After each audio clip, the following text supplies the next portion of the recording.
Welcome back to another Reddit readings video. If you enjoy these stories, don't be scared to leave a like. Now, do be scared. Sit back, relax, and enjoy.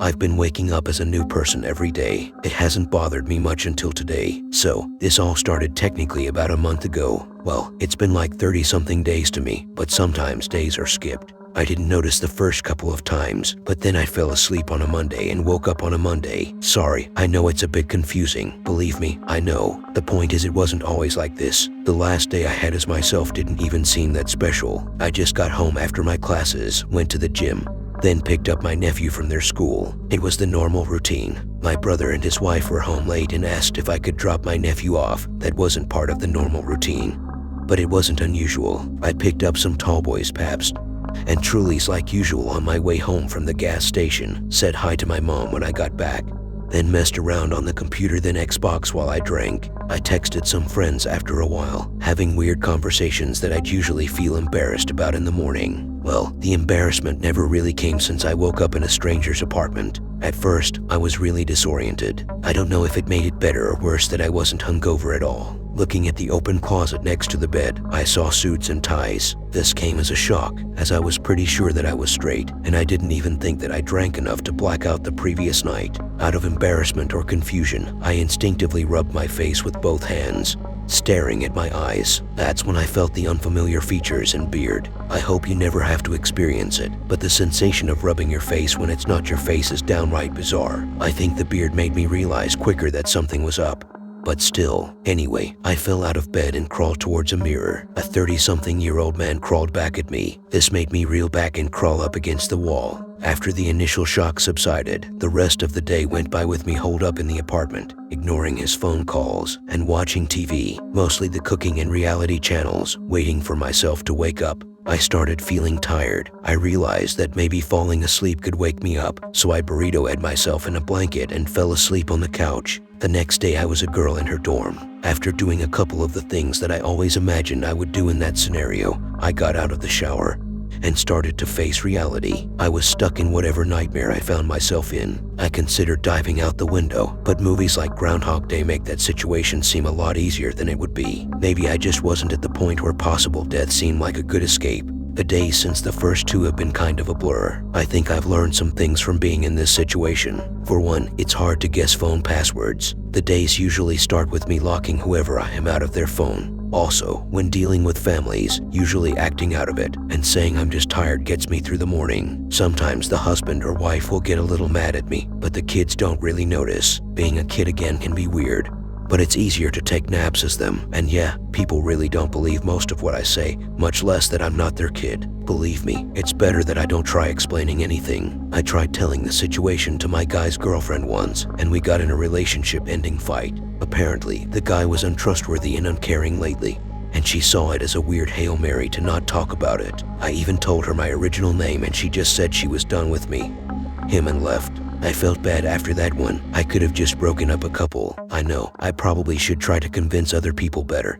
But to be honest, I just haven't felt a sense of urgency enough to get me to really figure out what's going on here. At least, that was the case until a few days ago. The day after being a middle-class housewife for probably the 7th time, I got some older woman who lived alone with some cats and dogs. More importantly, she didn't have a password on her computer. At first, out of excitement, I checked up on some YouTube channels. After getting some good dopamine levels, I realized I should probably try something more productive, so I looked up some questions on Google. These questions included body swap mental disorder, different person-like syndrome, body swap rules, Freaky Friday synopsis, and things like that. Then I remembered that Facebook existed. I hesitated before looking myself up. What if I didn't exist? What if I had become a weirdo or outspoken pervert or something? Then I reminded myself that I had set my account to private, so I wouldn't be able to see anything but my profile picture. I searched it up and yeah, just that picture showed up. I then got a strange feeling when I thought up the idea to Google my name and city. I shook the feeling off, typed it in and pressed enter. After seeing the first few results were news articles, my heart sank into my stomach.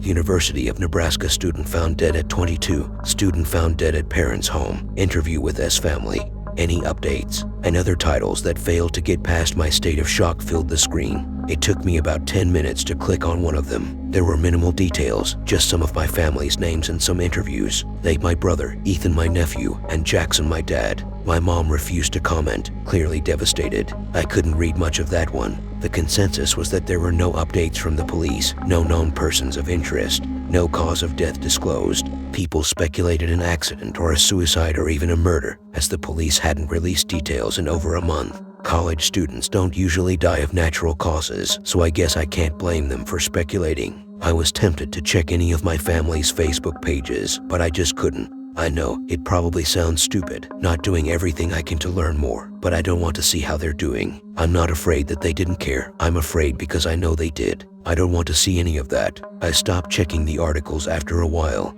and played some old Flash games on an archive. Those are usually my comfort food when I feel down or stressed. Still, my mind raced. I'm dead. Am I a ghost? Is this like hell or something? I couldn't think of any religions that described the afterlife like this. Maybe reincarnation, but not a daily reincarnation into other living people. I thought I could be in a coma, but it would be a lot more dreamlike, right? I mean, this didn't feel like reality, but it definitely was cohesive. Besides the daily switches, I tried playing with the lady's cats and dogs, but I guess she didn't do that much, since they seemed confused and freaked out when I tried. Not wanting to get mauled to death by pets that realized I was an intruder, I gave up. Eventually, my old lady body got tired, and I decided to go to bed. A couple of bodies later, today, I'm a stocky middle-aged police officer, Daryl Stetson. I found the badge and decided for once to go into work. I knew it could be risky if I was found out, but I thought I could get some answers in some sort of database. On the way to the station, I remembered that databases probably have passwords. Crap. Still, I thought that I could talk my way into some file room. Police stations still have files, right?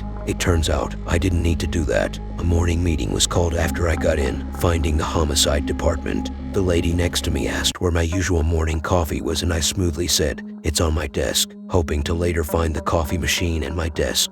The guy holding the meeting, I'm guessing some sort of higher-up police rank than me, started like how you'd expect him to do to crime shows. "This guy's a real sick puppy, same Mo as other cases. We need them behind bars, etc." His words started to drown out as I focused on the pictures. Carly Anderson's body, decomposing and almost unrecognizable, was plastered all over the board. "Well, you're not usually shaken up by this stuff, right, Stetson?" the coffee lady said, staring at my expression. "It's really screwed up when it's elderly though. Shit, I think that the cats nibbled on her before she was found too." My eyes darted around the board. Found approximately 4 days after death. 3 fingers missing on each hand. Autopsy found 2 fingers, a tongue, and pieces of flesh in throat and stomach. "Are you alright?" Snapping out of it, I turned to the coffee lady. Yeah, I just realized I forgot something at home." She smiled. Yeah, sure, wait, what are?" I heard as I quickly left the room, then the building. The officer's phone started to ring as I got in the car. I threw it in the back seat and started to drive. I made it half a block before I puked in the passenger seat. Long story short, I got back home with a newly bought laptop. I looked everywhere I could for advice on my situation and ended up here. I don't know what to do. I don't know if I've only died twice or if it's been more. Has it been every single day? All I know is that I don't want to fall asleep. I've been waking up as a new person every day. Part 2. First off, thanks for the suggestions on my last post, especially the idea to set up an email for myself to keep track of days. I can't always get to a computer, but in case all else fails, I'll probably been able to use the credit card of whoever I am to buy the cheapest laptop I can find. I could also just try to sign up for a library card using whatever is in my new body's wallet. Either way, it's going to be annoying to register a new computer or a new self every single day. Anyway, I'm getting off track. I should update you all since the last time I posted. It was about 6 when I posted last, so I had a bit of time before I would give in and go to sleep. I tried staying up all night in previous days, but I would wake up as a new person after falling asleep the next day. I didn't go back to the station since I assumed that ghosting the cops burnt that bridge. Instead, I tried browsing the internet with any names I remembered. That kind of fell through since the ones that I did remember were the most generic ones. Adding death afterwards didn't help much either. On top of that, I haven't been paying much attention to each city I find myself in. I do know that I haven't left the US yet and that I've been circling around the West to Midwest regions. The unsuccessful search made me think that I should probably start keeping track of all that. After that, I went to the gas station to stock up on Red Bulls. I considered getting a case of 7%ers as well, but decided that I should be in a sober state of mind in order to start figuring out what the hell is going on. Also, the more physical side of alcohol dependency does not travel between bodies, so it wasn't too tough to not buy a 12-pack. So, I just got the Red Bulls and a couple Pabst Tallboys, then headed back to the house. When I got there, I realized that this officer Stetson could possibly have a desk with some files in it. He was 40-something, so it was likely that he used paper over computers. Luckily, I was right, and after prying open some drawers in his office, I found some piles of reports, interviews, and other paperwork. Stetson seemed to be a lot more organized than I am, and I was grateful to find that he sorted the documents by date. I grabbed from the beginning of March, near the date of my death, and everything between now and then. The first 20 or so didn't seem to ring any bells, so I took a breather in the backyard to start drinking my Red Bulls and Pabst. While ordering a pizza, when I went back to work on the files, I finally found something interesting. It was an interview done on April 22nd with a woman named Kaitlyn Parker. I wrote down the piece that I found in my new email. Parker. He seemed attached that day, even more than usual. He was acting weird all morning. When I got home from work, my birthday came up. He couldn't remember the date and acted like he couldn't even remember the month. And that's what started the fight. Detective Stetson, did this confrontation get violent? Parker, no, I got angry, but he didn't yell or even seem upset. Then he started talking crazy. Detective Stetson, talking crazy? Do you mean like incoherently? Parker, well, it was weird, but I think he was just trying to stop talking about our relationship like usual. He said he wasn't my boyfriend. He made up some fake name and that he had woken up as this guy. Detective Stetson, would you elaborate on that? Had he said anything like that before during a fight? Parker, no, I mean, he would lie every once in a while, but never that weirdly and unbelievable. He just kept insisting that he wasn't himself. I don't remember who he said he was, just that he wasn't Dustin. Detective Stetson, I'm not sure what to make of that. Did he say or do anything else that stood out? Parker, well, he was just really committed to the lie for some reason. I'd noticed he was holding his drinks with his right hand when I came home. Detective Stetson, right hand. Parker, Dustin was left-handed. Detective Stetson, HM, did anything else happen before you left? Parker, no, I got fed up and I told him I had enough and that I didn't want to see him again. That's the last thing I said to him. After copying the interview to my email and sending it to myself, I heard a knock at the front door. I remembered my pizza and guessed that I had lost track of time when I made my discovery. I opened the front door, but no one was there. I looked around to see if the pizza was left on the floor or something, but couldn't see anything out in the darkness. I went back in to find the porch light, and when I flipped it on, no pizza. I went back inside into the desk to look through more papers. When I picked up the rest of the files for April, the interview sheet was blown off the desk. That's when I noticed how drafty it felt in the house. I looked to the sliding back door and saw that it was wide open. I felt an awful pain at the back of my head. I saw stars and hit the ground before feeling another strike.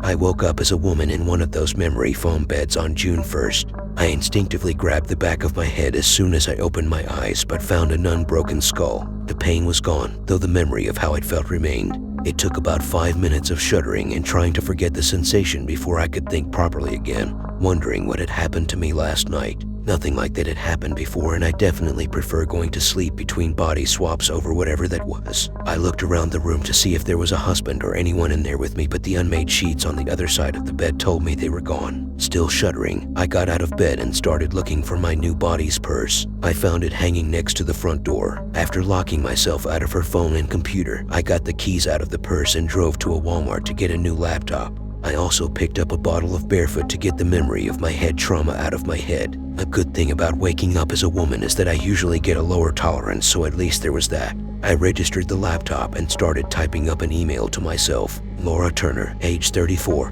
birthday April 8, 1988, Pueblo, Colorado, 2020 Toyota Corolla. Last night ended with Stetson's head. Aw man, really hurt like hell. I stopped typing and realized I should Google Detective Daryl Stetson, South Dakota. I searched it and clicked on news. Missing detective, signs of a house robbery, and similar articles filled the screen. I copied some information to the email, then let myself panic.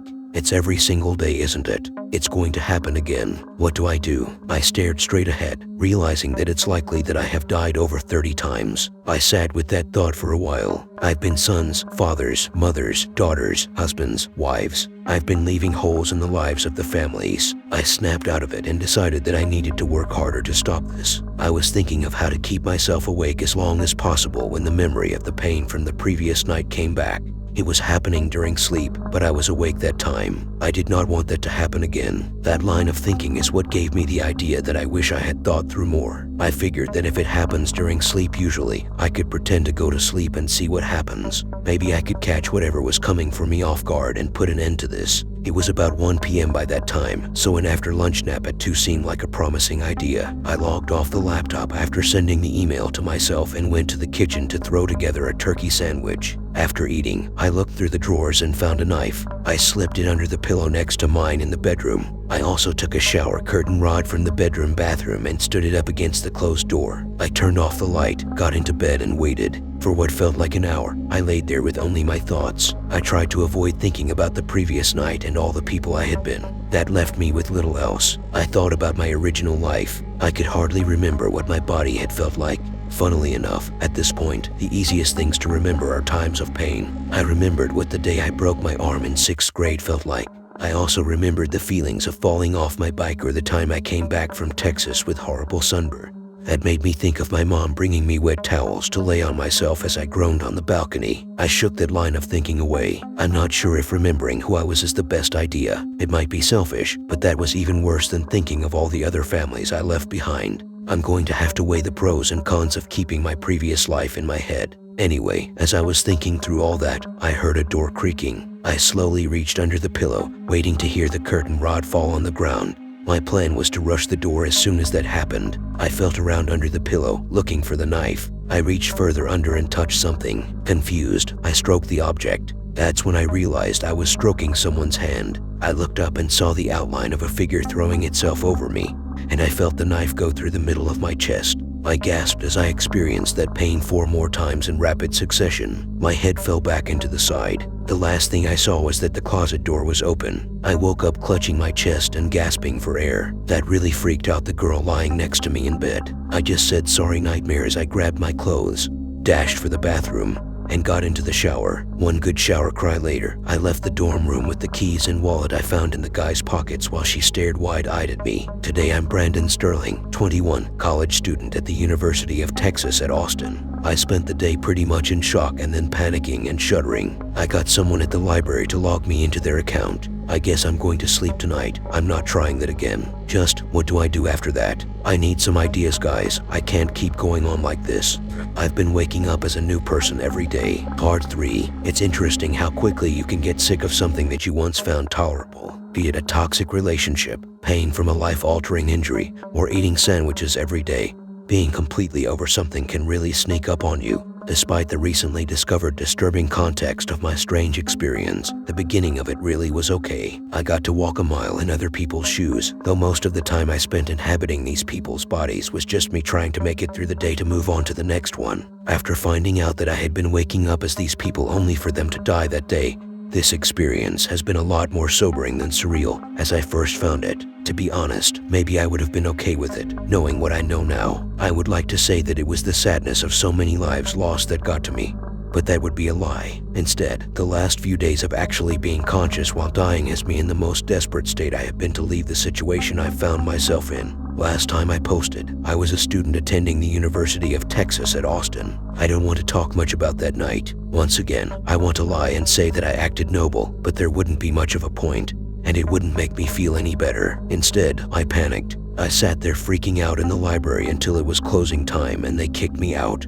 I kept thinking of the previous nights, the pain of probably having my head bashed open, the pain of being stabbed several times in the chest. I should have tried to fight it again, but instead I chose the easier path. I bought some NyQuil and a 6-pack on my way back to the dorm. The girl who was there in the morning was gone, so when arriving there was nothing to stop me from simply going to bed. I opened my eyes the next morning to find myself under fancy-looking sheets in an expensive-looking bed. I've gotten pretty good at guessing the age, sex, and overall health of whomever I wake up as. Well, the sex is pretty evident right away most days, and I found myself to be a middle-aged man in decent health. After a shower, his wallet told me that I was Theodore Lipsky, a resident of Oklahoma. I sent his information to my email and checked the comments under my last post. Thinking through the likeliness of success for each suggestion, I finally settled on one that I should have found obvious. Instead of getting arrested, I decided to check myself into a mental hospital. I thought it would be the safer option, as my death for the day could be just getting shanked by an angry inmate.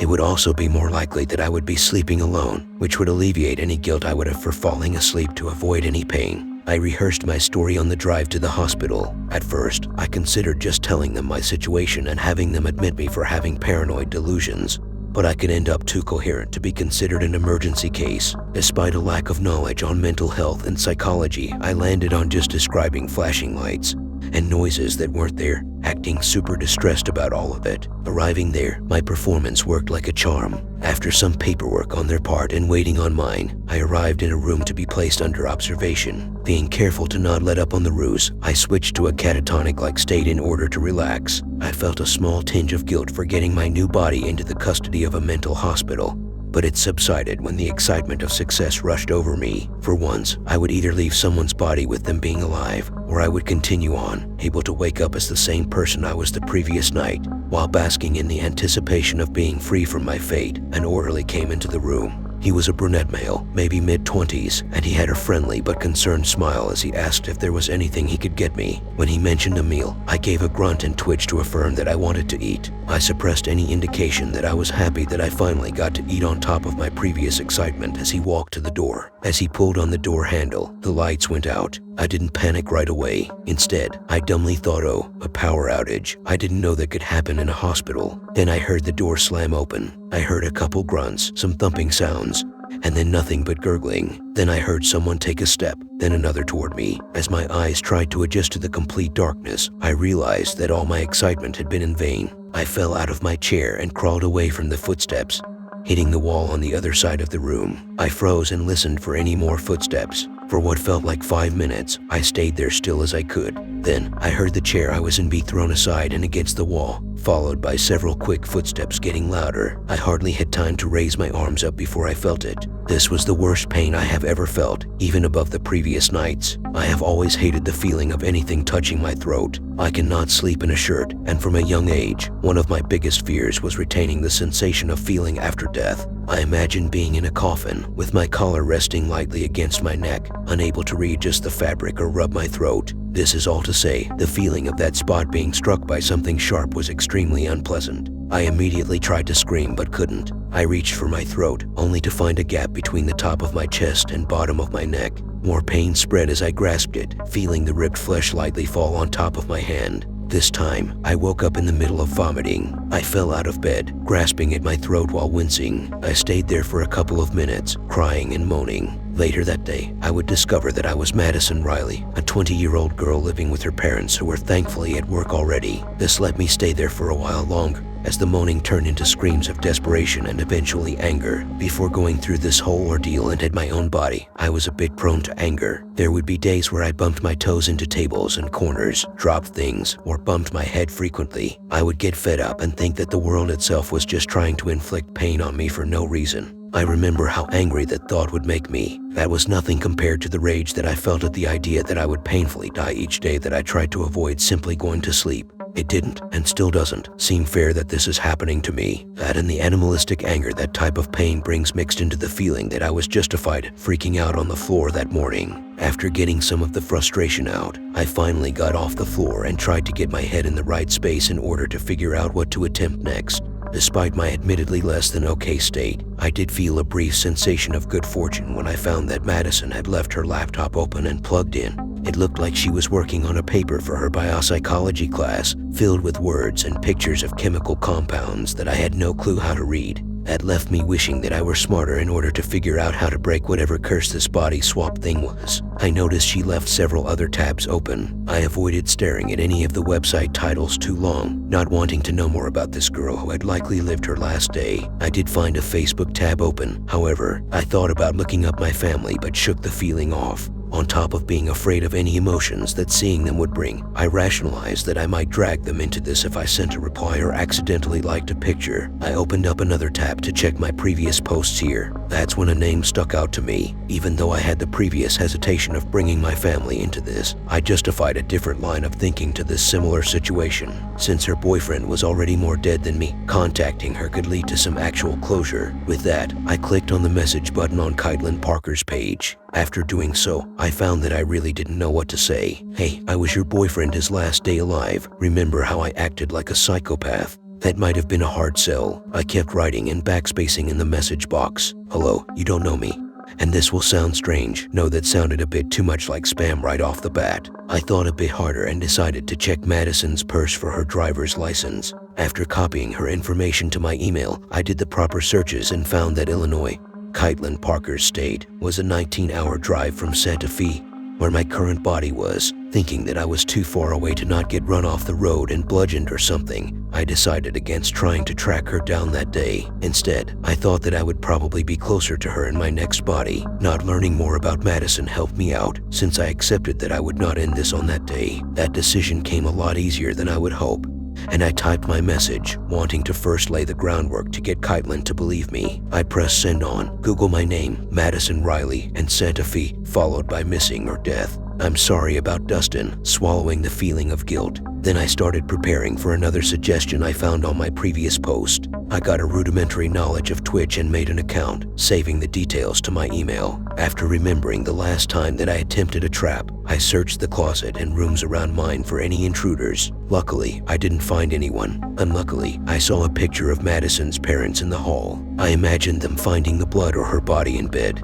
My guilt resurfaced, making me hesitate on going through with the plan at that moment. I changed my mind, grabbing Madison's purse and open laptop before heading out to the car. Checking the back seat and trunk first, I got into the driver's seat and backed out, starting my search for a nearby motel. On the way, I picked up an assortment of sleeping pills. I pushed any feeling of guilt down with the memory of the previous nights, making me jerk on the steering wheel a couple of times. Finally, I reached a motel, checked myself in, and started to set up. I opened up Twitch and prepared to stream, making sure to turn on the automatic saving features. I also made sure to log out of my email and Madison's Facebook. I took a sleeping pill, then set up the laptop in the closet, leaving the door cracked for a view of the bed. Lastly, I turned on the bathroom light, shut off the rest, and climbed under the covers. It took me a while to get to sleep. This time, I let myself fantasize. I imagined waking up in my old body in a Wizard of Oz type situation with my family and friends surrounding me. I had been asleep for days in a rare but non-threatening mini coma. After spending time with my family at breakfast, I googled the names of the people I remember being and came up with no results matching them. I was kinder to the people around me, grateful to be back,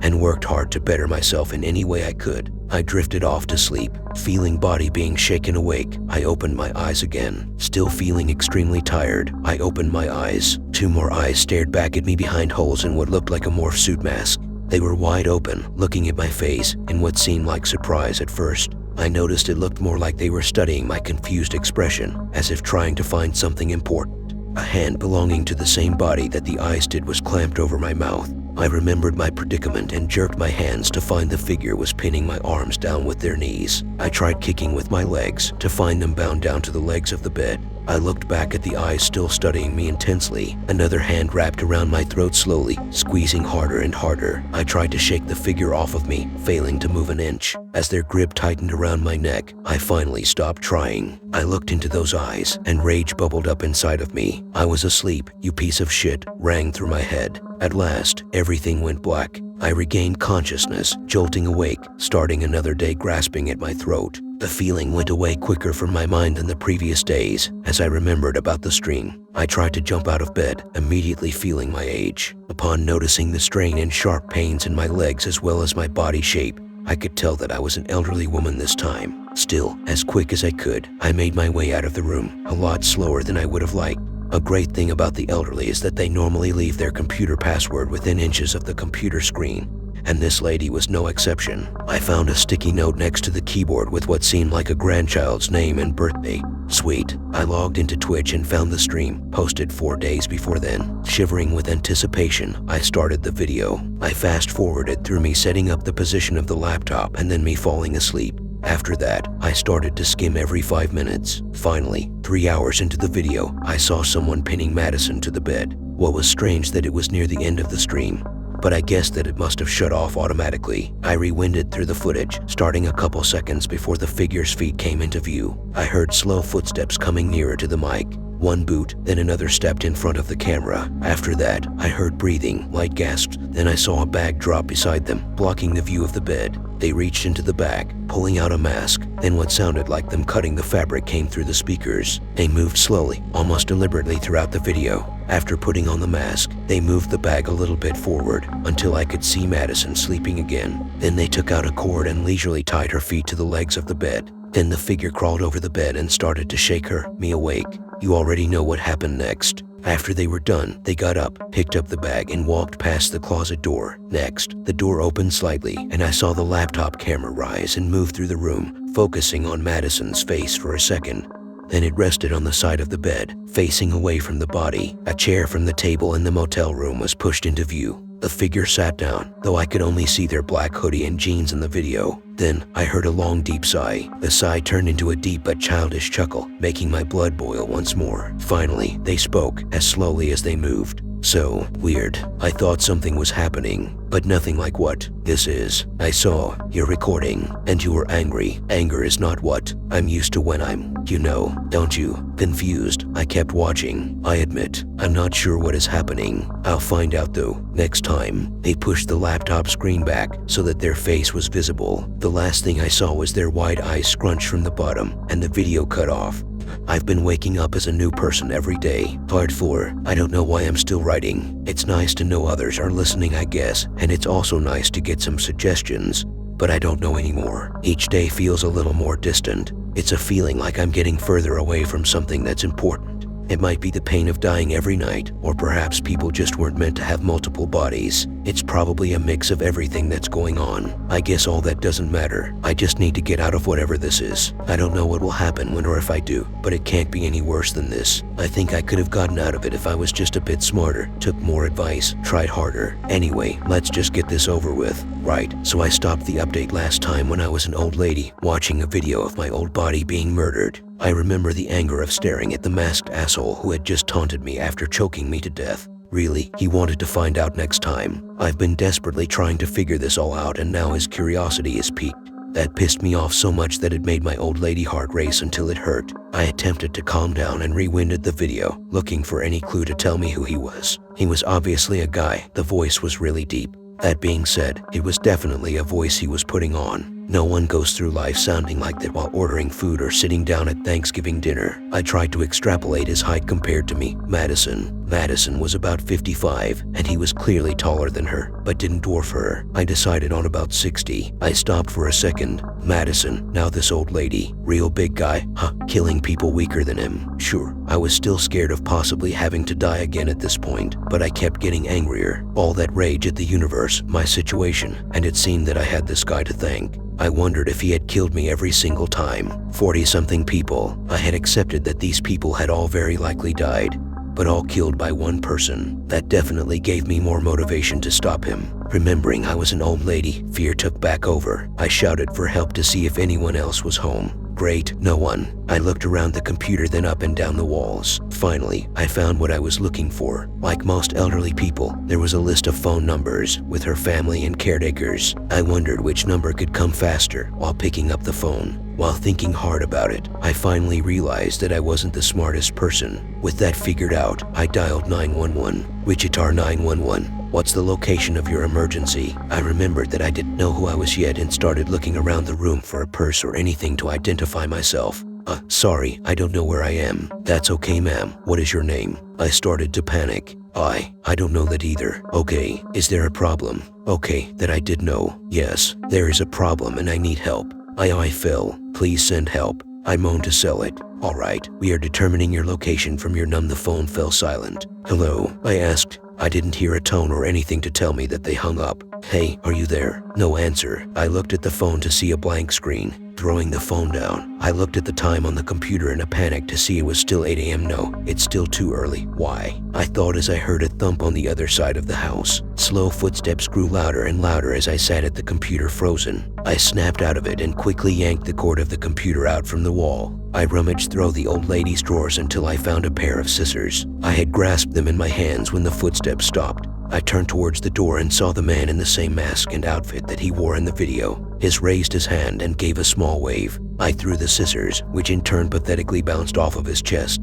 I span around and tried to run, feeling my legs strain and buckle below me. I got 2 steps out before I fell to the ground. Pain shot up from my legs and hips, and I let out a probably more convincing moan than I had faked on the phone. I heard a couple more footsteps coming towards me. Just do it, you big cowardly piece. I managed to force out as I felt a sharp prick on my neck and the world around me went blurry. I spent the next couple of hours in a daze. I could tell that he bound my hands and feet before I ended up in what appeared to be the trunk of a car. Each bump sent shivers through my body. The pain was dulled, but I could tell that my hip and legs were either broken or at least sprained. I tried to sleep, but that turned out to be easier said than done. I don't recommend trying to take a nap in the back of a moving car, especially during a bumpy ride. Finally, the shaking stopped and I saw a bright light. I was led through what appeared to be a forest into an empty room with a chair and concrete walls. I stayed there, tied to a chair, getting water splashed on my face every time that I tried to nod off. Finally, I came to my senses. The man in the mask was pacing in front of me when my vision cleared up and my head stopped fuzzing up so much. He stopped and turned to me, looking into my eyes. I did my best to glare back at him. He sat down on the floor across from me. Finally, that was quite a while. How are you feeling? His slow, deep voice was replaced by a casual tone with a more regular cadence and pitch. My expression likely turned to confusion as he continued. Oh, the voice. Sorry, I was nervous and I just panicked. Anyway, you didn't answer me. Are you okay? I struggled to collect saliva in my mouth in order to spit on him. He must have noticed, since he took a rag, pried my lips apart, and stuck it in. He stopped after I gagged and then duct taped over the rag. I'll take that as a yes. He smiled. Here's the thing. I figured out a bit of what is going on. I think you know a bit more. I'm going to ask questions now and you're going to answer. Right. I tried to move my arms and legs, which reminded me that I had fallen earlier. Hey, well, don't struggle. You've got a broken hip. Just blink once for yes and twice for no. I continued to try to get my arms free. I stopped when he reached towards me. He clasped his hand around my hip and gave a small squeeze. A searing pain rang up my body as I tried to scream. See, broken, he repeated, once for yes, twice for no. I nodded and he let go. So, first thing is first. Are you okay? Fully conscious now. One blink. Nice. So, you knew I was coming. Today and last time. I tried to look confused. He reached for my hip again and I gave him another blink. How many times have I, He made a choking motion with his hands. Oh right, yes or no. So, I'm correct in assuming you've been coming back for a while now. One blink. He gave a small chuckle. Oh my god, I've never seen nothing like this. I mean, it was hard to believe at first. Wait. Okay, so Pabst. He smiled. My face dropped but I blinked before he rose his hand again. It was weird, following people for a couple of days and then all of a sudden, bam, a different personality. Even active people who I haven't seen drink once go get a case of beers and stay inside all day. You're quite the aspirational person, aren't you? I glared back at him again. His hand shot up and he squeezed my hip again. A worse pain than before spread throughout my bones. I tried to curse through my gag but couldn't. Just kidding, that was rhetorical. He laughed. MFFFMMMKMU. I managed to wind through the duct tape. So, boy or girl? Girl. I breathed heavily through my nose and blinked twice. Aw man, well that's a little disappointing. I like girls better, He winked at me. Still, we have something special going on here, I blinked twice and he snorted. Sorry, I feel like I just unwrapped the new hot toy of Christmas or something like that. Really though, his smile left his face. We get to know each other. It's nice to be known. I looked back at him, worried that a glare would result in more pain. That's the sad part of my hobby. I can't share it with anyone, or I won't be able to do it anymore. Well, now I don't have to worry about that. He sighed. I mean, I never really wanted that. That's why I always did it when they were asleep. Or when you were asleep, huh? I could see his brow furrow under his mask. Wait, I do have it right. How many have you been? More than 20. I blinked once. Wow, this is great. And do you think it will stop anytime soon? I blinked twice. He got up. Okay, so we don't have to rush this. He walked outside the door. I tried to get loose, ignoring the pain in my legs. He came back in with a claw hammer. So, like today, when you called for help, don't do that again. He winked again at me. Heads. He pointed the blunt side towards me, or tails. He flipped it around. I woke up grabbing at my forehead, with my ears still ringing from the previous body. I was slightly relieved to not feel any pain in my legs and be relatively young again. The feeling I got was that I was an around 30-year-old male. I've decided to stop looking at the names on the IDs for now. It's easier that way. Anyway, I was definitely more paranoid than ever at this point. This asshole could come at any time, and now he was interested in knowing me. I searched my new home for signs of a family. It seemed to be a bachelor pad, an apartment on the 4th floor with minimal decoration or furnishing. That seemed fortunate. I knew it was empty pretty quickly and guessed that there was only one way he could come in. I still kept my eye on the balcony though, half expecting him to climb up or drop down onto it. I pushed a shelf in front of the front door, then another bigger shelf, and then a table. Satisfied, I faced the couch towards the balcony and waited. My plan was that as soon as I saw him, I was going to tackle him, taking him with me to the parking lot below. I sat there for a while. Images of him laughing and teasing me filled my head. I was angry once again.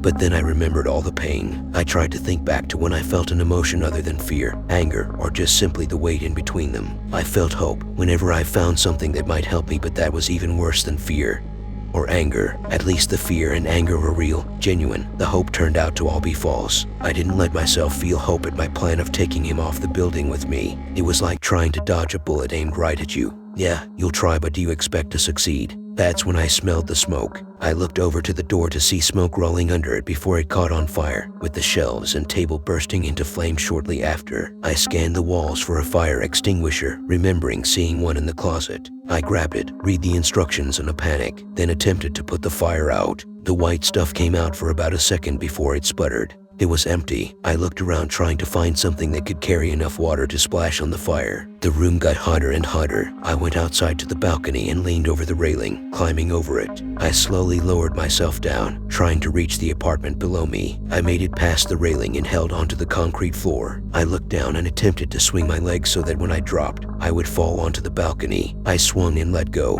My back hit the rail as I rolled onto the floor. I laid there wheezing for a few seconds. The sliding glass door opened. Sorry, I started to apologize to the guy's downstairs neighbors. The body of a woman was thrown on top of me. I lifted her head to see the wound on her throat and her glazed over eyes. I yelled and tried to push her off me but froze when I saw a man standing in the doorway, wearing an N95 mask and a hoodie. I only noticed the axe when he raised it up and it came down towards me. So, this is where I am at now. 4 bodies later, housewife throat slit, college student tied up and drowned, family man caught in a bear trap and shot, teenage girl bludgeoned. I'm stuck being murdered by the same bastard every single day. He hasn't talked to me again, just this annoying game of wake up, get killed. It seems like he's at least letting me write this today at least. All I know is that as soon as I try to kill him or escape, I'm going to be murdered again.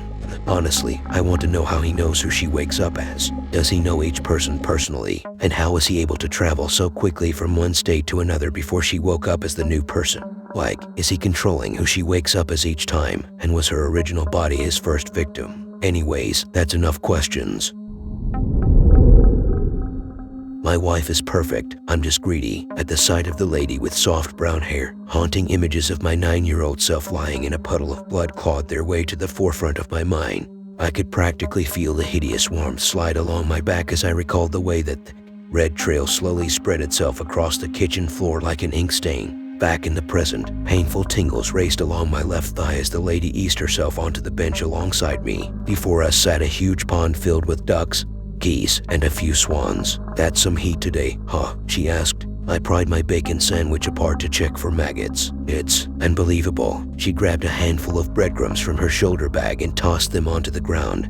Then a flock of noisy birds swarmed over her cream sandals. She glanced in my direction several times before finally saying, Have we met before? You look sort of familiar. Do you teach at Elm Grove Primary? No, I mumbled. You work on the high street then? I shook my head. After studying my face more closely, she said, are you feeling okay? You look a little flush.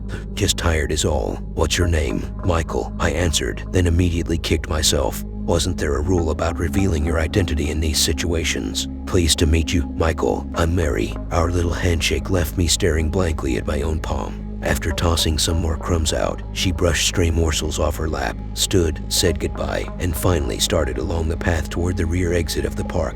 I tried getting up, but my weak leg had other ideas and made me topple back onto the bench. By the time I'd grabbed my cane, there was only an empty trail pinched between two walls of oak trees in the direction she'd set off. Odd. Back home, my wife, Diana, smoked a cigarette in the kitchen. Her most prominent feature, and the one clearest to me whenever I concentrate extra hard, were the scars along her cheeks and forehead, which became more prominent anytime she lost her temper. Those marks were proudly on display as I rummaged through the fridge for a beer. Nice walk, she asked. I didn't answer. Thought you'd like to know that while you were picnicking, your daughter put a brick through the Armstrongs' greenhouse. She stubbed her cigarette out in an ashtray on the counter. I'll pay for it, I said, so I'll just smooth things over with them again, shall I? Her gravelly voice chased me into the hall, toward the top of the staircase which led to the basement, as she dredged up the same tired argument we'd been having for months on end. I've got work to do, I finally yelled, before slamming the door behind me. I couldn't really blame her for that reaction.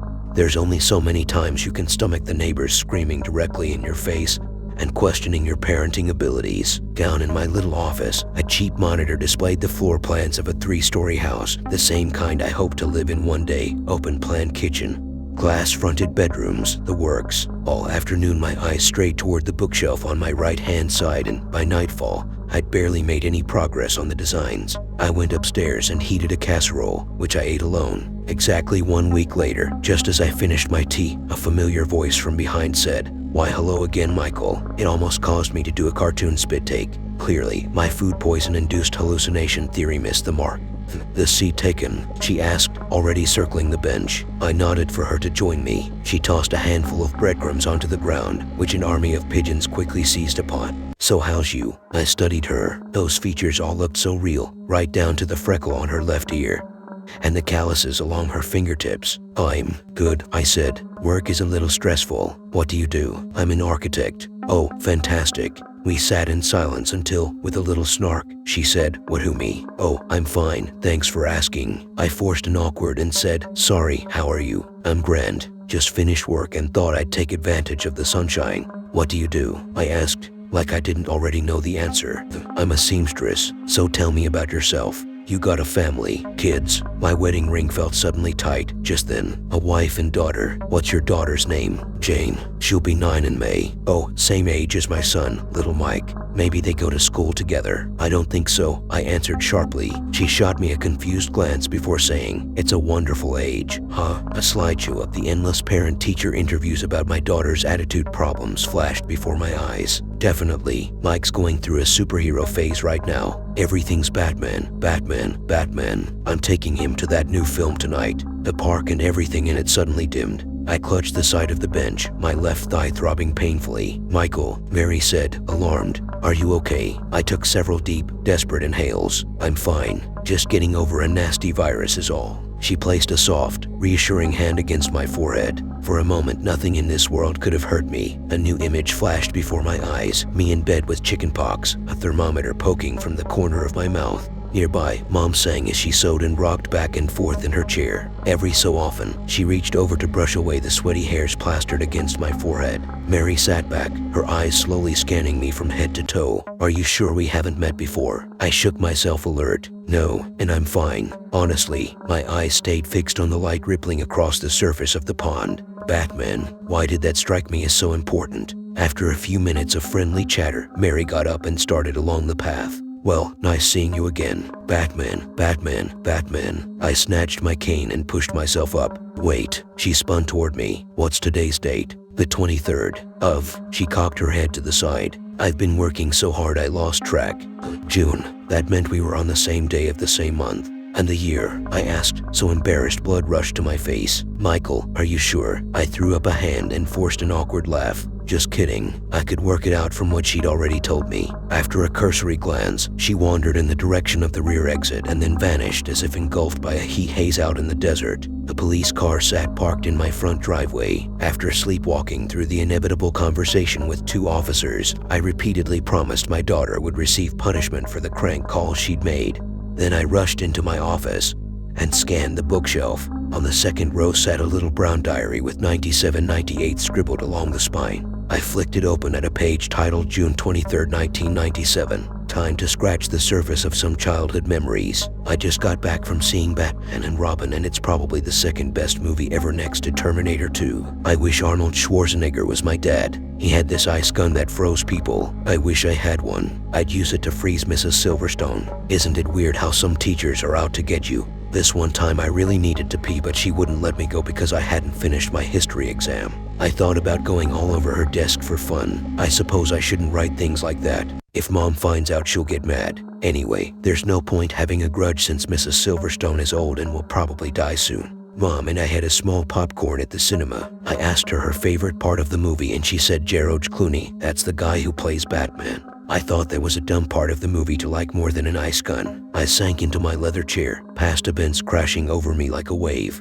Mary planned on taking her son to see Batman and Robin on June 23rd, the same day I went as a child. There had to be a perfectly logical explanation for this. Maybe I glimpsed the release date on Wikipedia, and my subconscious filed this information away to use in a stress-induced hallucination. That evening, my wife threw me sour looks from across the table as our daughter made a big show of not eating her beef stew because it tasted worse than pickled dog shit. Well prepared for her next arrival, I asked how Mary was doing before she'd even sat down. "You're in a chipper mood," she said, before making the birds swarm our feed by tossing out breadcrumbs again. I was starting to worry. "You seemed a little zoned out last week." The two of us made idle chatter until, finally, she said, "And how's your daughter? Jane, right? She's an angel," I said, through gritted teeth. "You should see Mike these days. Last week I told him we have to buy a new school uniform soon and he threw a big strop. He's been moping about the house ever since, leg muscles twanging wildly." I reached into my pack and fished out a Batman figurine. Actually, speaking of Mike, I found this the other day. Jane didn't even take it out of the packaging. I thought he might like it instead. Her hands shot up in protest. "Oh no, I couldn't." "You can and you will. It'll only gather dust otherwise." She sighed, clearly touched by the kind gesture. "Thank you. Don't mention it." As the doll passed from my hands to hers, a murmur went up. The park, the bench, and even the trees took a shuddery gasp. My teeth chattered in my skull, but only for a moment. Back home, I rushed into my study, grabbed the diary, and lay it flat on the desk. My hands would not stop shaking. July 28, 1997. I got a new Batman toy. Mom said it's from her friend and that I had to write him a thank you letter. In other news, summer is half over. Mom said we'll need to start buying things for school soon. I told her I wanted a Batman bag to go with my toy, but she said no. It sucks us kids only get 2 months off. Then it's right back to learning boring crap like geography and science. Art is okay though, and I like math sometimes. I got into another fight with Helen. When I showed her my Batman, she said Wonder Woman was better, so I pushed her into the dirt. She ran crying into her house and her mom marched over and told my mom what happened. Then I got grounded for 2 days. Helen is such a stupid crybaby. All girls are. I almost forgot. The other day Mom and I went to see George of the Jungle. It was probably the 4th or 5th best movie ever. It wasn't as good as Batman though. I'm pretty sure Batman could beat both George of the Jungle and Wonder Woman in a fight. Unbelievable. Young Mike had a Batman toy, but I never owned one, did I? Throughout my childhood, every winter, we couldn't afford to put the heating on more than once per day. Outside of birthdays and Christmas, younger me never got toys. Yet, there I was holding evidence to the contrary. And didn't I remember it? Kind of. That summer remained a jangled, foggy mess, hardly surprising, given the circumstances, yet stashed away in some quiet recess of my brain lay an image of Mom walking through the door, hands behind her back, and saying, "I've got a surprise for you." Had I really changed the past? This posed a number of questions, chief among them what to do about the tragic events of August 2nd. I needed to warn her. That day kicked off a downward spiral that ruined both our lives. But this phrase kept turning over in my mind. Butterfly effect. One small change that results in big differences. If I tugged on a 20-year-old thread, what might unravel in the present? I flicked to August 5th, 1997, 3 days after the incident. I am in the hospital and so is Mom. When I woke up, a doctor asked how I was feeling. I told him my leg really hurt. He said I'd lost a pint of blood and asked if I knew how much that was. I said 0.5 liters. The doctor said Mom will be in hospital for a long time, but promised I'll be able to see her soon. I've drawn a picture of us at the beach to cheer her up because that's her favorite place. Even though the events of that night never completely strayed from my subconscious, rereading that entry made my leg feel like an overturned guitar string. From Mom's perspective, she'd have the encounter in exactly 1 week and then spend decades ping-ponging between hospitals and assisted living facilities until she caught pneumonia, developed sepsis as the result of the infection, and finally died. The act of saving her should have been a no-brainer. However, it came with a catch. I opened the diary marked 12/13th, January 15th, 2013. Mom's in the hospital again. I swear, this year it's just been one thing after the other. When all this is over, I'm taking her on holiday. Nothing fancy, maybe a weekend at the seaside to enjoy the scenery. In other news, I saved a life. I was on my way to the hospital when I spotted a car wrapped around a tree at the side of the road. Inside was a lady with so much glass lodged in her head it looked like quills on a porcupine. She had cut on her arm so deep I could actually see bone. Beside her, a gray-haired man lay crushed beneath the dashboard. First thing I did was wrap my shirt around the huge gash on her arm and tie it with my belt. Then I called an ambulance. 2 paramedics rushed her to the same hospital Mom was in. Mom couldn't speak or move, but I held her hand for a few hours, telling her how much I loved her. The nurses said she'd been asking for me right up until they pumped her full of meds. On my way out, I asked about the lady who got in the car accident. When I explained I'd found the wreck, they let me speak with her. Her face was more stitched up than a voodoo doll and she'd clearly been given a mountain of painkillers, but she remembered who I was. Her name was Diana. I offered her my sympathies, then came home. I don't know why I'm writing this rather than going straight to bed. It's been an incredibly long, incredibly shitty day. I sat there, lost in thought. The paramedics told me Diana would have died right alongside her father if I hadn't arrived in time to stifle the bleeding. However, if Mom never got shot and developed a compromised immune system, it's extremely unlikely I'd have been racing along that highway on January 15th. If I don't happen across my future wife, she doesn't survive the crash, then she never comes over to thank me after her recovery. That means the two of us never bond over the shared grief of losing a parent, which in turn means we never raise the little bundle of joy known as Jane. You see my conundrum, but I had to do something. A heartfelt goodbye letter maybe. I didn't sleep that night, or the next one. All week the situation turned over in my mind until, lying beside me in bed, my wife reached over, rubbed my cheek, and said, "You seem more tense than usual." Although strained, our relationship wasn't all arguments and squabbles. The sun did occasionally shine through, usually whenever Jane behaved herself for a period. "I'm fine," I said, eyes glued to the full moon shining through a rickety window, "just thinking about my mom." Already half asleep, she said, "I wish I could have met her." Cheerful as ever, Mary sat next to me on the bench. Afternoon. Quickly I cleared my throat. "There's something I need to tell you." "Me first." She reached into her purse. "I've got a little gift here." She handed me a card from my past self. It said, "Thank you for the Batman. It's the best present I ever got." Beside the message, he'd drawn a crayon-caped crusader. "That's sweet," I said, dimly recalling the day I wrote it. After a heavy sigh, I made my voice all serious and said, "Mary, please listen. Remember that first time we met, when you said I looked familiar? There's a reason for that." I paused. As the wind gusted, leaves scattered across the ground like lost memories. "This is going to sound crazy, but you're my mother. Have you come down with another fever?" she asked, her eyes narrowing. I waved the suggestion aside. "I can't explain it, but sitting here, this bench, it's like some sort of time bridge. To you it's 1997.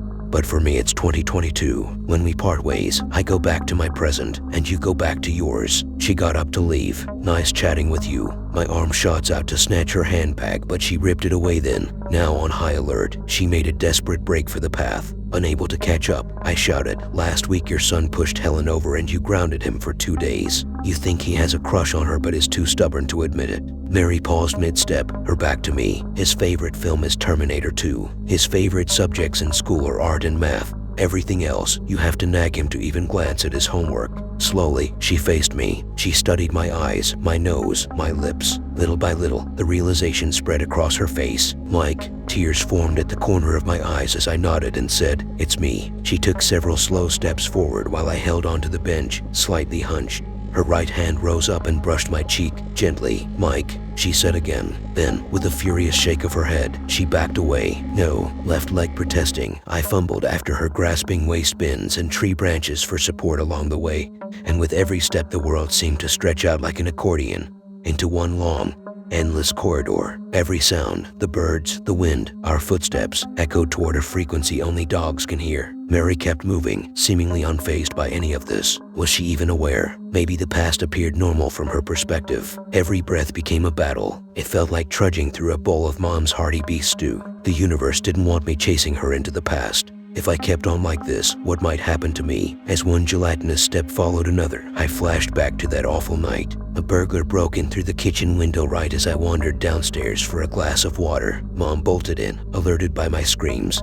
Then she and the man fought, going round and round the room before he finally took out his gun and shot her. 6 bullets went into her spine, 1 in the stomach. Somewhere amidst their desperate scramble, my leg got hit, and down I went. Blood pumped out of my left thigh like a furious jet. Within seconds, it coated every surface: the polka dot tablecloth, the cupboard under the sink, the patterned floor tiles. Already on the verge of death, Mom feebly crawled her way into the hallway on her elbows, leaving behind a trail of red. A house phone sat on a side desk in the landing, and when I craned my neck, I just about saw her feebly reel it off the side table by the cord, because she couldn't stand or even lift her arms above her head. "There's something I need to tell you," I rasped at her, back in the park. A desperate lunge brought me close enough to grab her arm. She shrieked. Tremors pulsated through my feet, the vibrations so intense they made my teeth chatter. The universe kept warning me to stop. Would it kill me if I went any further? Only one way to find out.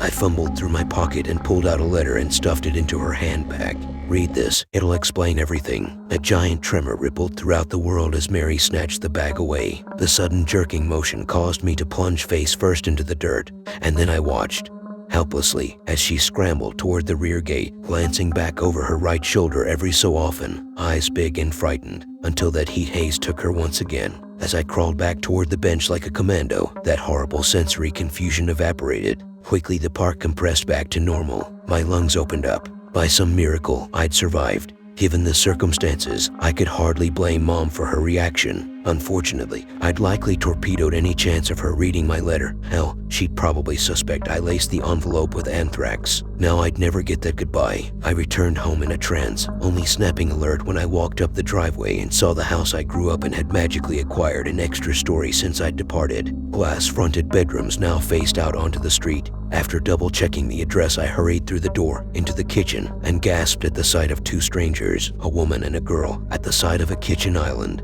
Every surface had a gray granite finish. I watched the pair roll out dough. A moment later, the sweet aroma of chocolate, butterscotch, and brown sugar hit my nostrils. That woman's blonde hair and green eyes struck me as familiar, but from where? "Everything okay, Han?" the woman asked. Her voice immediately uncorked my memory. She was what I imagined a grown-up version of Helen might look like. Beside her, propped up on a little plastic stool, stood a 9-year-old girl, roughly my daughter's age. They looked quite similar, too, except she had Helen's nose rather than my wife's. Before I could ask what they were doing in my house, my eye happened across a photo on the wall, me and the woman cutting a wedding cake, both grinning like a pair of lovesick teenagers. As the room swayed from side to side, I staggered around, only now realizing I'd left my cane at the park. The girl looked up at me with her big green eyes and said, "We're making chocolate chip cookies, Daddy." Unsure what to say, I fumbled my way toward the counter and wiped a smidge of butter off her cheek.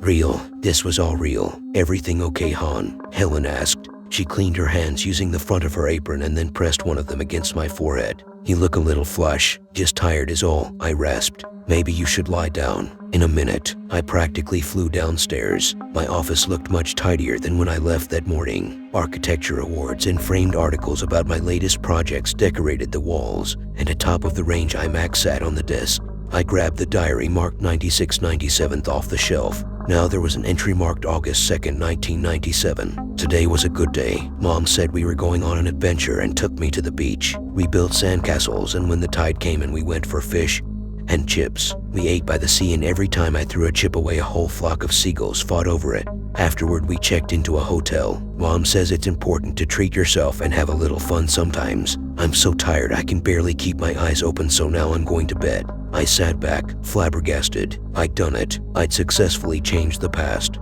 Now, I didn't marry Diana, I married the girl next door instead. But wasn't that how it always went? Hadn't the story of our relationship already embedded itself inside my skull? My former spouse and daughter quickly became quiet echoes, their faces distant blurs. From the top of the stairs, Helen creaked open the door and shouted down, "Don't forget your mother's coming over for dinner tonight." My heart soared. She'd survived. My former daughter was gone, but hadn't I still rescued Diana? Hadn't I warned Mom a lady needed rescuing one night in the distant future? Or had I considered that change too big a risk? After all, the universe clearly didn't like me playing God.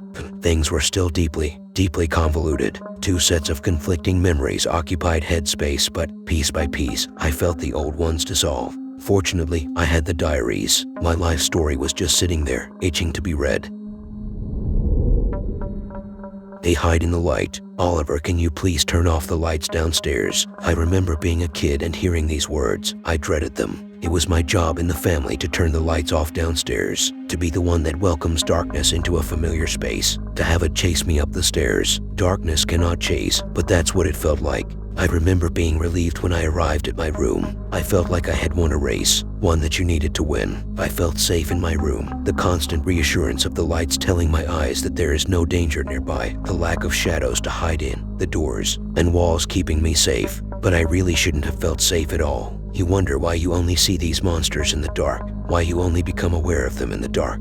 I have learned that in the same way we hide in the shadows, the light is their shadow to hide in. To wait, and one day it stopped waiting. I grew up in a 2-story house with my sister and my parents, your typical American family home. There was nothing particularly special with the house or the area. We were a niche neighborhood, and we knew everyone in it. Everyone was so friendly, you felt safe enough to not lock your doors at night.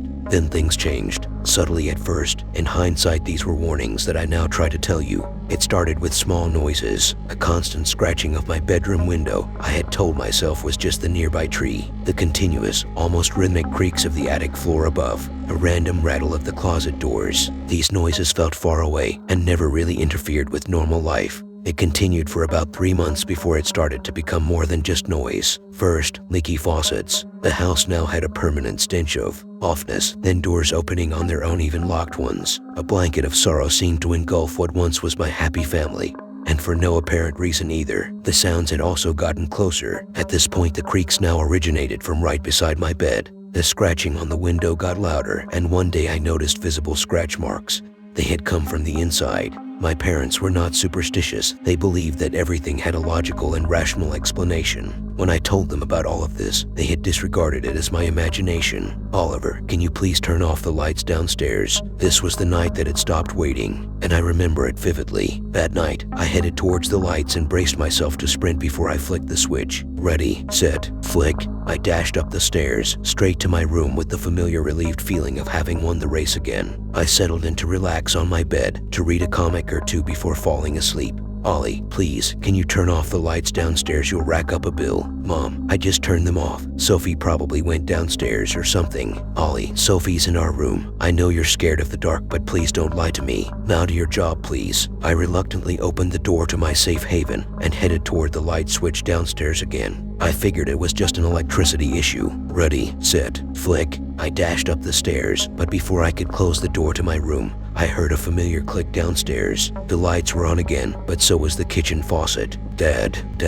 there's someone downstairs." I usually called for my dad whenever I was afraid. He always showed me that there was nothing to be afraid of. I remember him coming out of his room a bit annoyed as I had interrupted his work, but he put on a comfort face once he realized I was scared shitless. "It's all right, Ollie. Look, no one's downstairs. I'll check it for you." I watched him go downstairs, then out of sight as he went to investigate. I waited for what seemed like forever, just staring at the stairs, waiting for my dad to say that everything was all right. Then the faucet turned off, and he had arrived at the light switch placed so conveniently near the base of the stairs. "Nothing here, Ollie. Someone just forgot to turn off the kitchen tap." He turned off the lights and walked upstairs to comfort me. Relief was overwhelming. Click. The buzz of light seemed to have gotten louder, as if to mock how futile our attempts were at turning them off. "Wait here, Ollie. I just need to check the electrical board." I watched my dad go down the steps again, each foot making that familiar thump on the stairs. Then my dad stopped midway. His head turned to look at me, and he was looking at me funny. I remember his face vividly. It was a mixture of shock and intense sorrow. His body was still facing the base of the stairs. His neck was facing the wrong way,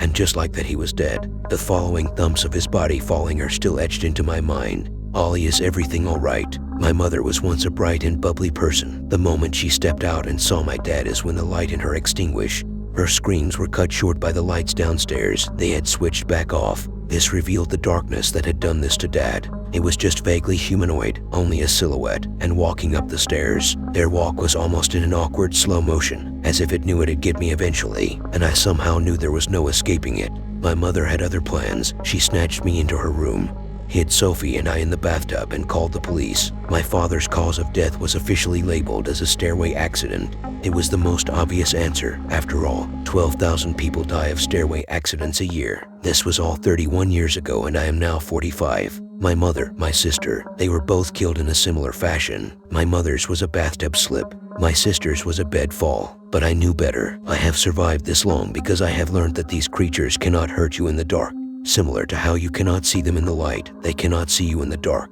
Which is why I have lived the past 25 years in darkness, living with the sight of these creatures in exchange for their sight of me. As long as you are dead silent, you will live to see another day. I write this because I am tired of living in the dark. I write this to warn you of my story, to look out for the signs that you or your family have been marked, the signs that they have gotten tired of waiting. I will turn on my lights now. We have been receiving Morse code from the Mariana Trench, and I wish we didn't. Don't come down here, don't come down here, don't come down here, don't. This message was repeatedly sent out in a way none of us would have ever expected. This message was sent out a couple of times a month and would last a little over 3 hours. We were absolutely astonished to discover this message was being sent from the bottom of the Mariana Trench. Some of you reading this might be curious about what exactly the Mariana Trench is. For those who do not know, the Mariana Trench is the deepest known part of the ocean, stretching down 7 miles. It's rather quite fascinating since there are plenty of mysteries to what is down there. Some people believe there are to be creatures of unknown horror waiting down below in it. One of my personal favorites is the anglerfish. Around about a year ago, we started receiving signals from somewhere at the bottom of the trench stating "don't come down here" on repeat. This MSG would only be sent out a couple of times a month for about a little over 3 hours. These messages did not change though, and we watched for a couple of months because we didn't know how to handle the situation. That was until something came to the surface. A metal ball came up above. We sent out a team to go investigate and retrieve the unknown object. To our amazement, it was a capsule. Inside contained a radio mechanism,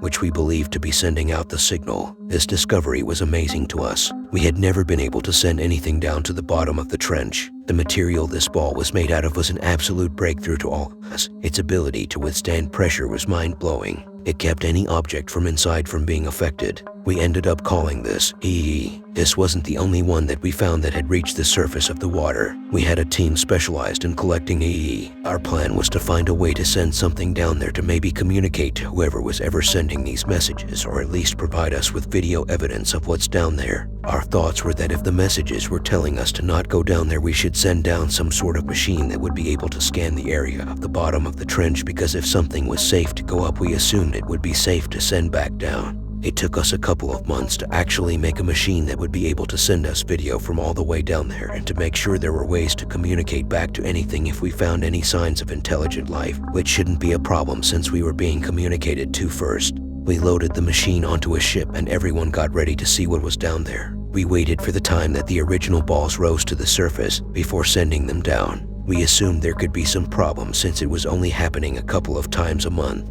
We were taking every precaution since EE could only be found through the balls rising to the surface. It took a couple of days to be absolutely sure since most of the team were skeptical and believed that sending something down there could awaken something that we were not supposed to see. Threats from the higher-ups made them reconsider their beliefs on the subject. After that, we were ready to send it down. It had a built-in camera that was able to see through the material since it was almost see-through. We sat in our boat watching monitors showing the images being received from the device. A member of the crew dropped it into the water, starting descent on this 7-mile journey. We watched as we made it past 1,000 meters, then 2,000, 3,000, 4,000, and so on. We discovered that the trench was way deeper than anyone could have ever imagined. Nothing crazy started happening. We did see what appeared to be fish we hadn't discovered yet that fascinated us. They appeared to look like giant snakes with fins and could be found 20 meters down. They didn't pay any mind to us, which didn't come to us as a surprise though, since objects similar to ours have been reaching the surface frequently. Besides that, there was nothing out of the ordinary. That wasn't until we made it past 50k meters. We lost all visuals until we reached about 90k meters. The audio we received though was incredibly strange.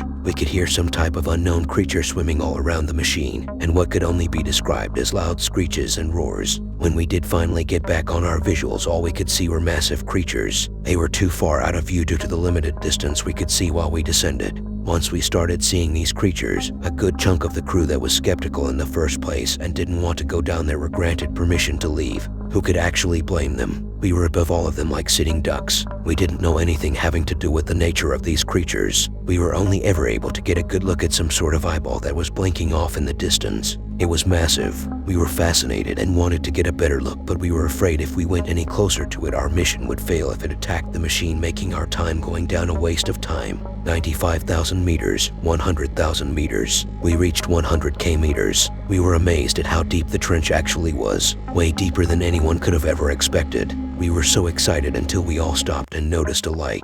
It was so bright. We went closer and closer to it until we broke through it. It was the surface that was unthinkable. How could we have reached the surface? One of the crew members we got to check to see if it was outside, because from what we could see was our boat.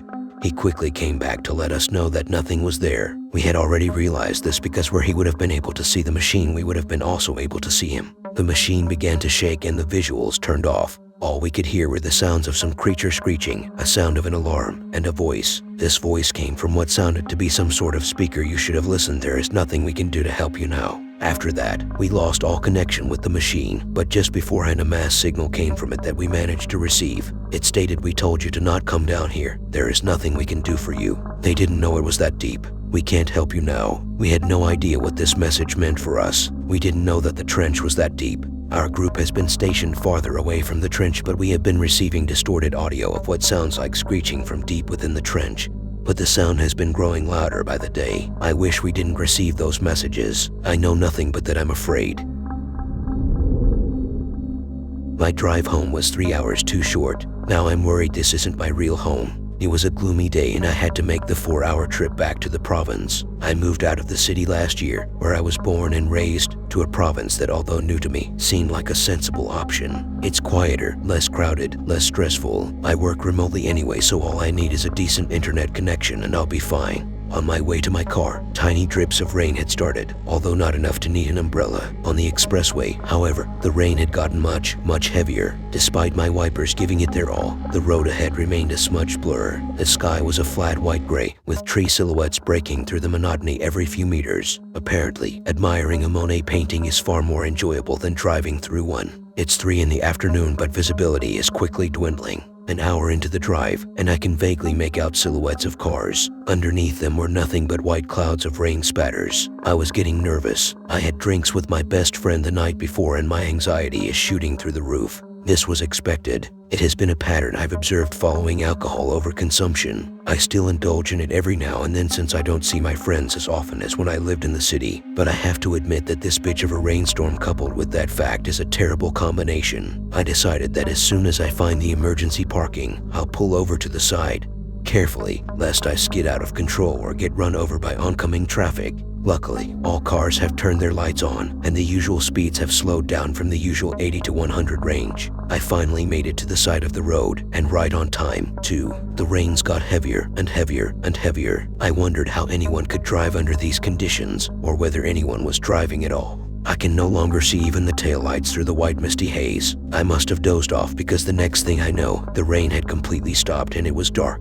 But what I can't account for is that I am parked, not on the side of the expressway, but in a small clearing among some trees. I rubbed my eyes and saw a very familiar sight. I eventually realized I was on the rough road right outside my new provincial property. I was home and severely disoriented. How did I get here now when there were still 3 hours left of my drive? Did I go on autopilot? Was I still drunk? Despite my confusion, my desire to get my feet off the pedal and on the couch won. I figured I can worry about that 3-hour blackout or autopilot or whatever the hell it was later, in front of the TV perhaps. I walked in and saw my helpers about 100 meters off, doing some work clearing some overgrown grass, a bit of chatter amongst themselves.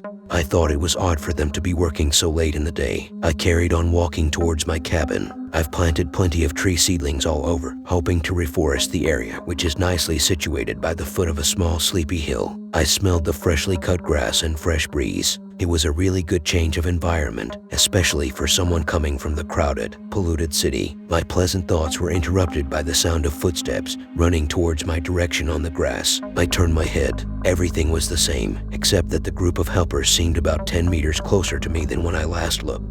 Their chatter had paused for a second before starting again. My eyes are tired and have never been that reliable in the dark. Anyway, I turned to continue my walk towards the cabin. There it was again, the sound of running in the grass. This time their lively chatter seemed to have evolved into malevolent whispers behind my back. I turned again. Despite having walked a few steps away from them, they still seemed to have gotten a few meters closer to my location. This is silly, I thought. How would that happen, and what for? I turned my head away again. The sound of running came, the malevolent whispers hurrying closer. At the count of 5, I turned my head back around. They still had their backs on me. The whispers had stopped. But this time, they were a mere 30 meters away from where I stand. Are these guys pulling a prank on me? And how are they able to get so far, so fast? I don't understand what's going on, but I definitely don't like it. What happens when they get to where I am? I don't want to find out. I couldn't feel my hands at this point, only the throbbing heartbeat in my throat. I turned my body completely towards them, facing them as I slowly walked backwards towards the cabin, keeping my eyes on them the whole time.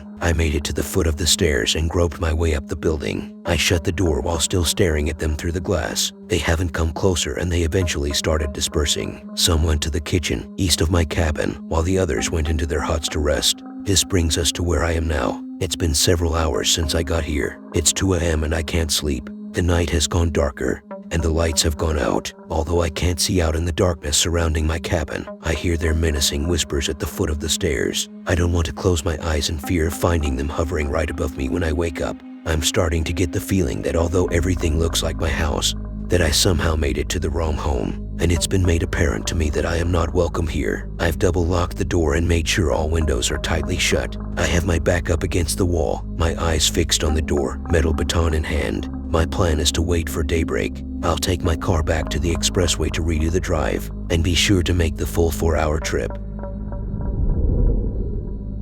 When I was a kid, my mom used to play with the lights. Even though I was just a little kid, I still found it unsettling. It was always at night, always when I should have been sleeping. Many nights, if I opened my door a crack and looked out to the living room, there she would be. She'd stand facing the window with her back to me and her hand on the light switch. Up, down, up, down, up, down. Sometimes, there were pauses that made it seem like there was some sort of pattern. Other times, my mom would simply flip the light switch wildly with a madness in her eyes, a madness I'd watch reflected in the glass. She caught me watching her once. I remember it vividly. She turned and smiled warmly. "Honey, you should be sleeping." She bent and ran her fingers through my hair. "It's okay. Go back to bed, sweetheart." And I knew that whatever it was far from okay. I was an only child, and it was just the 3 of us. My mom and dad moved a lot when I was growing up, but this slowed around the time I turned 9. That's when Mom got her own special room. When Dad stapled dark, squishy styrofoam to the walls of a spare bedroom, we'd moved to some dizzyingly high apartment building, 30 stories up or more. Looking back, the walls were water-stained and roaches ran when you turned on the lights, but to 9-year-old me it was a palace where my ears popped in the elevator. I mostly remember my mother as being sweet, while I always remember my father as a silently furious man. It was as if he held his entire body white-knuckled. Teeth and muscles alike were held so tight I wouldn't be surprised to hear them crack or tear. There were a lot of things that stressed Dad out. One of them was Uncle Damien. He'd only come when Dad wasn't home, and he and Mom would whisper at the kitchen table. A couple times, Dad had found out that Damien had been over. He got somehow even madder than his resting rage and tore into my mother with a fury. Then there was the murder. I blamed myself for a long time. The signs were there, but as you'll come to see, what was a kid to do? My mom was black and blue, but still, she'd look out into the neighborhood below and flip the light switch frantically. The police station smelled of brewing coffee and the musk of wet human. My nostrils flared as I folded my umbrella and stomped my boots on the black entrance mat. Luckily, I didn't have to wait. As soon as I said my name at the counter, a detective ushered me around the corner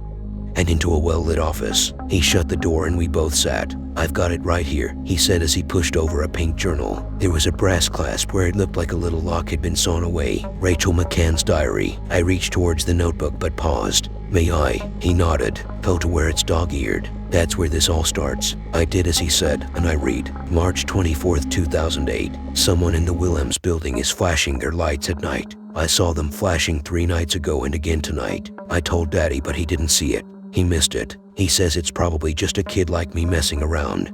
But I don't think so. 10:12. Both times I've checked the time when the lights were flashing, and it was 10:12. If there are 14 minutes in a day, the odds of that happening twice are 1 in 14, or something like that. Daddy thinks it's just a coincidence, but he hasn't even seen them flash. March 25th, 2008. They're flashing right now. As I write this, the Williams building towers over our house, but I can still see someone standing in front of the window as they flash the lights. It's 10:30 and the flashing has stopped. It didn't start at 10:12 tonight, so maybe Daddy is right. But I don't think it's a kid. The person I saw looked like a grown-up. Daddy said the flashing could be some kind of code, like Morse code. He's not curious about the flashing like I am, but he said he'd still teach me to understand code. March 29th, 2008. Morse code is not that hard. The dots are when the lights flash and when they stay on for a pause. That's a dash. I realized watching videos that the flashing in the window might be too fast for me to understand though, but I think I know enough to at least tell if the flashing is actually code or not. Now I'm just waiting for the lights to flash again. It's been 4 days and no flash. The next entry didn't have a date. It started with a series of dots and dashes. Morse code, I realized. There are 3. It's been flashing, and I know what they're saying. I couldn't get it all, not even close. It flashes too fast. But I got the end. They said in code that there are 3. I'm trying to figure out what that means. Maybe it means they're being held prisoner by 3 people. I think it might be someone that needs help. They're sending Morse code and I'm the only one seeing it. But I haven't seen the signal for sauce. If I do, I'll tell Mom and Dad. Maybe I can save this person. The rest of the page was filled with more dots and lines. I suck at Morse code. It's the middle of the night now. I woke up and saw the lights flashing again. I tried to write the flashing as Morse code, but it must be wrong. It's going too fast. The words are, the writing stopped and continued on the line below. I'm not a scaredy cat, but it's late and something is wrong. I heard a shout downstairs. I can't bring myself to leave my room. I'm hiding under my bed like a little girl. I can still see from here. The lights are flashing slower. The message is repeating. There were more dots and dashes. The ink was smudged as if Rachel had been written furiously. This can't be right. The flashing lights. They're not in trouble. They're talking about me. She's under the bed. That has to be about me. The lights aren't flashing anymore. The person at the window, they're just staring at me now. There must have been a pause before the last sentence was written. The words were separated from the rest of the text. Small and written slightly sideways, it read, "That's not Daddy's voice." I leaned back and shivered. The detective spun the journal on the desk, so it faced him. We interviewed the occupants of every south-facing apartment in the Williams Tower, but we found no leads. You're saying your mother would frequently flash the lights? I ignored him, lost in my own head. What happened to the girl? I asked. The detective frowned. You don't know. I mean, I do. She was found killed the morning after this was written. Her parents, too. But how'd she die? The detective raised his eyebrows, scratched his cheek with a thumb. The parents' throats were torn open. The coroner said the cuts were so dull it was like an animal had done it. And the girl, her nose and mouth were sewn shut. She suffocated, and some of her skin was sewn too, like surgical scars. But can you tell me more about your mother? We believe that whoever killed the McCann family was getting assistance from the person that was signaling with the light. The south-facing apartments of the tower have an excellent view of the house. Can you tell me where your mother is now?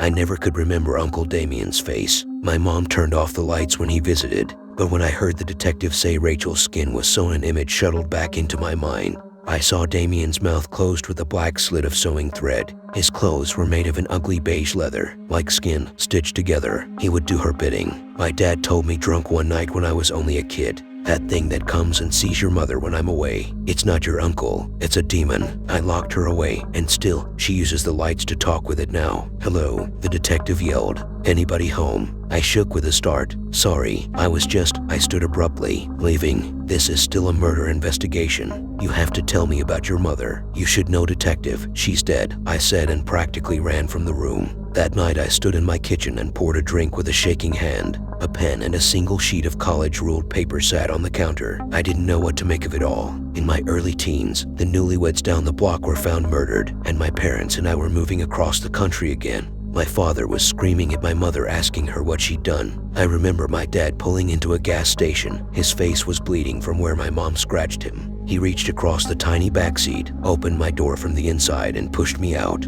With tears in his eyes, he looked at me and told me he loved me. Then he stomped the gas pedal. The car was a dot in the distance when I saw it swerve into the oncoming lane. When I caught up with the car, I could see the black shadows of my parents' bodies still burning in their seats. Maybe my mother hit the wheel, but really I know my dad took things into his own hands to keep her from hurting anyone else. I had put these demons in the past, buried them, but what led me to the police station and down memory lane in the first place was what I saw now. What I've seen the last 3 nights in a row, out the window in an apartment building a few blocks down. Lights are flashing in a single window. A man has been walking down the dark street below. His mouth is a tight line. I swear I can see the sewing thread from here. I know who it is. I know it's Damien because I've already translated what the flashes say. It's a command. It's written on the paper on the counter. So, his skin. Thank you guys for watching. If you enjoyed these stories, then hit the like. See you guys next time.